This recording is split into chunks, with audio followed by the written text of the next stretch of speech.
And now we're going to be talking about the differences between walking and running at the ankle and foot joints. So the main differences between running and walking at the foot and ankle joint are the pattern of ground contact, the joint loading, the segmental coordination, and the distribution of forces. Okay, first, walking. This typically involves a heel-to-toe progression with initial contact at the heel, while running, especially at higher speeds, this shifts to a more forefoot-dominated contact with ground reaction forces acting more anterior to the ankle, so in front.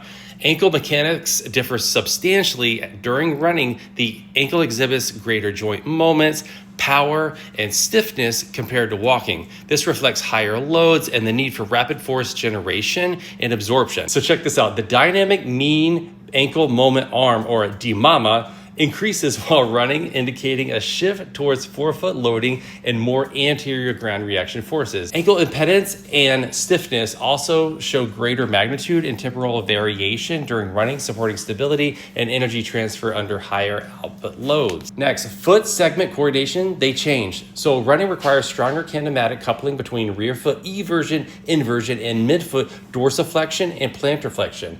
All right, with greater midfoot frontal plane excursion compared to walking. I know that's a lot, but there's so much going on between the two.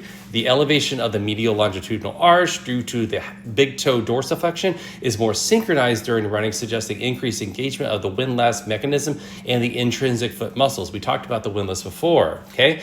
Push off during running is completed earlier and involves higher forces, especially at the big toe, the medial forefoot, compared to walking. So definitely a big difference, right? Now, force distribution and loading. The running produces higher peak pressures and forces under most foot regions, while the forefoot and hallux, that big toe, bearing more load during push-off, while walking maintains a more even distribution from heel to toe, a little bit more balance. In summary, the running shifts foot and ankle biomechanics towards greater forefoot loading, increased joint moments and stiffness, and more complex segmental coordination, all of which support higher force generation and absorption compared to walking. So a little bit more about how the ankle and the foot is involved with the running versus the walking. Big differences. Thank you guys.